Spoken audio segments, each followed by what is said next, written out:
आज हम जानते हैं दुर्ग श्रावण के बारे में। आखिर ये दुर्ग श्रावण क्या होता है, यानी लैक्टेशन, इसका इंग्लिश होता है लैक्टेशन। तो देखो ये क्या होता है, माता के स्तन ग्रंथि से शिशु के जन्म के बाद दुर्ग साबित होने की प्रक्रिया को क्या कहते हैं, दुर्ग श्रावण कहते हैं। यानी शिशु के जन्म के बाद क्या होता है, दुर्ग साबित होता है। और कितने घंटे के पहले ही होता है, 24 घंटे के अंदर ही ये दुर्ग श्रावण होता है। तो इसमें कौन सा हार्मोन पाया जाता है, प्रोलैक्टिन हार्मोन पाया जाता है। याद रखना है, ये सब ऑब्जेक्टिव में पूछा जाता है। कौन सा हार्मोन पाया जाता है, तो प्रोलैक्टिन हार्मोन के कारण शिशु के जन्म के 24 घंटे के अंदर ही क्या होता है, स्तन ग्रंथियों से दुर्ग साबित होता है। स्तन किसमें होता है, और ये भी हमने आपको बताया स्तन ग्रंथि के बारे में जब पढ़ रहे थे तो आप लोग को बताए थे कि क्यों फूली हुई दिखाई देती है मादा में और नर में क्यों नहीं दिखाई देता। तो इसके चारों ओर वसा का इकट्ठा होता है, जिसकी वजह से मादा में फूली हुई दिखाई देती है और नर में क्या फूली हुई नहीं दिखाई देती है। ठीक है, तो किसके कारण, वसा का जमाव के कारण।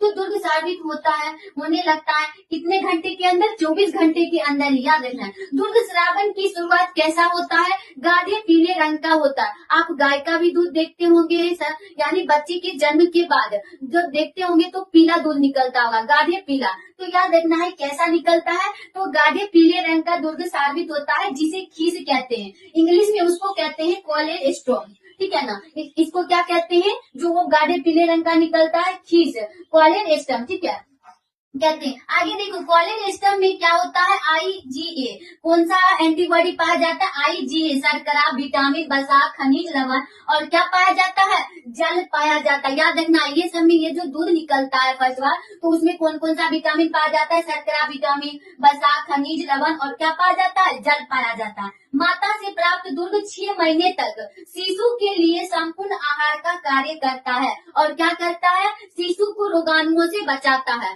अब सुनो, जब भी संतान को दूध पिलाना चाहिए, आजकल देखते होंगे माँ दूध अपना दूध नहीं पिलाना चाहती है, देखते हो ना। और वो किस वजह से, तो कमजोरी आ जाता है शरीर में, इस वजह से। लेकिन पिलाना चाहिए, नहीं तो संतान को रोग पड़ जाएगा। और कब तक पिलाना चाहिए, कम से कम 6 महीने तक अपना दूध पिलाना चाहिए। माँ को अपना दूध संतान को पिलाना चाहिए, ना कि गाय का दूध, नहीं तो उसे कई तरह का बीमारी भी हो सकता है। ठीक है, तो कितने महीने तक पिलाना चाहिए, 6 महीने तक पिलाना चाहिए, जो कि आजकल की माँ नहीं पिलाना चाहती है। ठीक है ना, तो इससे कई तरह के रोग भी हो सकते हैं। ठीक है, तो समझ में आया दुर्ग श्रावण क्या होता है और ये किस तरह से निकलता है, तो गाढ़े पीले रंग का निकलता है। और कितने दिनों के अंदर ये दुर्ग साबित होता है, तो 24 घंटे के अंदर ही दुर्ग निकलता है। ठीक है ना, तो याद रखना है। और इसमें दूध को संक्रमित रखने के लिए कौन सा एंजाइम पाया जाता है, लाइसोसोम। याद रखना है, कौन सा एंजाइम पाया जाता है संक्रमित रखने के लिए, लाइसोसोम। याद रहेगा, तो ठीक है, तो मिलते